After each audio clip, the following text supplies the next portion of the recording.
अस्सलाम वालेकुम सिंधी इन्फो ते भलीकार आऊं आहियां अब्दुल क़य्यूम।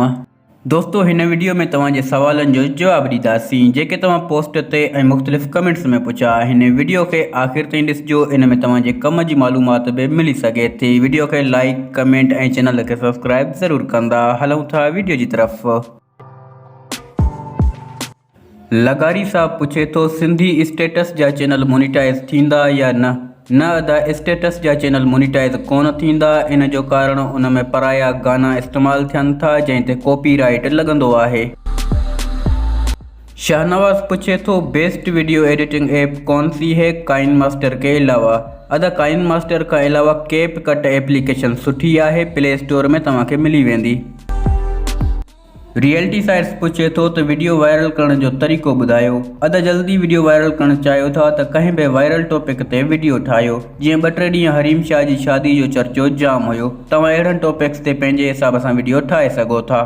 सोशल मीडिया ते हर रोज़ को न को चर्चो हूंदो आहे। इन खां अलावा कंहिं भी मशहूर शख्सियत भले उहा सियासी हुजे, समाजी हुजे या को मशहूर टिकटॉकर भी छो न हुजे, उन्हनि ते भी वीडियो ठाहे सघो था या उन्हनि जी बायोग्राफी ॾेई सघो था। इन में चांस हूंदा आहिनि वीडियो वायरल थियण जा।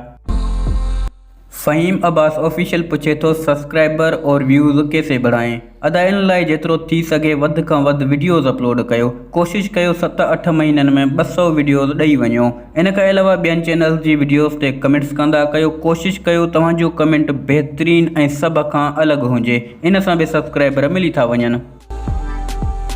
गुलाम मुस्तफ़ा पूछे तो मां एडिटिंग में कम कंदो आहियां, फ़ाइदो ॿुधायो।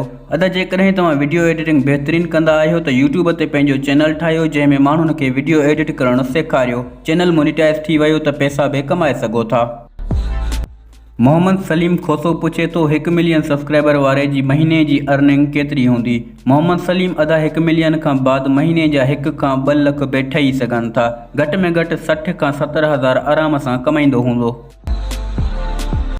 सिंध माला माल पूछे तो आप यूट्यूब से कितनी अर्निंग करते हो। अदा इन टॉपिक ते मुझी वीडियो आहे मुझी पहिरीं पगार के हवाले से। वह वीडियो तव्हां मुझे चैनल ते ॾिसी सघो था।